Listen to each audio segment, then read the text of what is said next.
Just imagine your talent as a pyramid, right? Which is very few people of, I guess, Nobel Prize winning sort of caliber, maybe a few more people at sort of like, inventors, people who file lots of patents, and then, I keep going down. And the base, you kind of add like your regular sort of workers, right? Maybe even unskilled labor, right? Now, I think to do different types of companies, not all of them need talent at the same level in the pyramid, right? So if you're gonna, let's say, talk about what Adani and Ambani and L&T do, right? I mean, they build infrastructure, like hard infrastructure, like concrete and cement and stones and so on. Like, what kind of talent do we need there? Yeah, we need a managerial class, but we need a large base of unskilled or semi-skilled labor, and we have that, right? So that's a good fit for us as a country. We are able to take those opportunities. We're able to build large petrochemical companies and cement companies or steel companies or whatever. Right now, you apply the same model to, let's say, you want to build an OpenAI, right? And you need pretty close to the top of the pyramid, if not the absolute pinnacle, but pretty close to the top of the pyramid. You need like a few hundred engineers, right? Now, we as a country are not at that stage. It doesn't mean we don't have those engineers. We do have them, right? But do you have them at the scale, right, where you can build an OpenAI? And not, by the way, not just one OpenAI, because you have to compete with all these MNCs. So, all these MNCs are also going to be feeding into the same pool of fish, plus yourself, plus a few other startups, right? And do you have, your talent, is that top of the pyramid so big for you as a country that you can build those? And I think honestly, the answer is no. The US has it, right? And maybe even Europe does have it. Certainly, Latin America doesn't have it, right? Or, like places in, nobody's building OpenAI in Thailand or Malaysia or Singapore, or last I checked. So I think that's a very simple lens to look at it, is that, where you come in at from a talent perspective, and do you have the volume you need, right, to build your kind of company? And I think the lesson, I think, from every platform company I've seen is that you need lots and lots of people like that. Like Microsoft at its heyday, and even today, has like amazing people working for it. So did Oracle. Google, of course, was a talent powerhouse. It was famous for essentially having so much talent that everybody felt like they were wasting talent.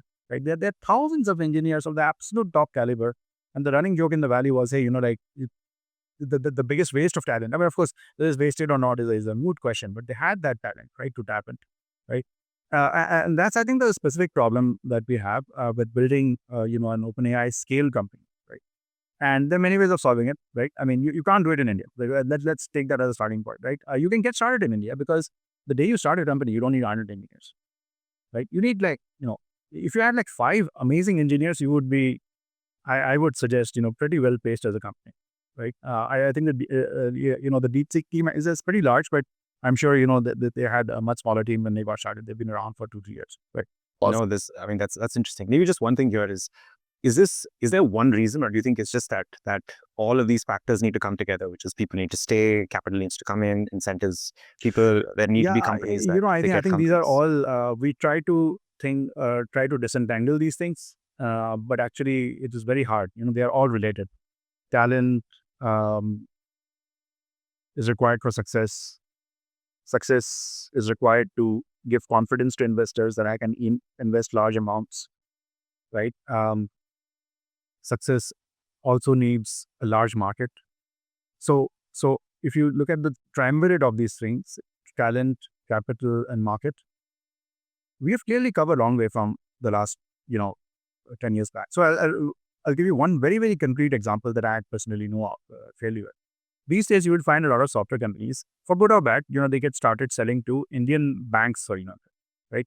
Surprisingly, Indian banks are actually a lot more open to buying software than Western banks. It's actually, I think, a little bit easier to sell to an ICICI than to a Wells Fargo. Um, uh, some of these things have come together. Our market, our local market is bigger. Today, we have a lot of customers in India. We are selling to others SaaS startups. And that was simply not the case, 10 years back. Today, you can go, if you have a good product that, there's companies like Razorpay, they buy software. Actually, Razorpay was a huge customer of Keywords. So I think our ecosystem is trending. Our markets are getting bigger, that they can be the foundational markets for some of these companies.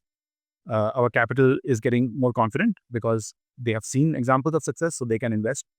And our talent pool, naturally, as we develop, our talent pool gets better and better. Right. But I think the things that are difficult for us is that when we look at the sort of the snowball that needs to sort of keep rolling, right? That there's maybe these three sort of like vertices or whatever, right? There are a few challenges. I would say the number one challenge we have is our talent. Talent is global, right? Capital is global is a positive for you because it will come looking for you. Talent is global is not a positive if you cannot retain it, right? So, I mean, to be brutally honest, a lot of folks, continue to want to move out, and I'm sure you guys have sort of experienced this yourselves. I had a long experience with this, and so whatever talent we have gets diluted. Now, is that's to some extent part of our sort of economic stage. The immigration is always high during earlier economic stages. Some of it is, we are shooting ourselves in the foot with the level of investment we are doing in the cities and this condition of the cities and a lot of the issues that sort of we are all more than familiar with. But the net result is, our talent gets diluted, right?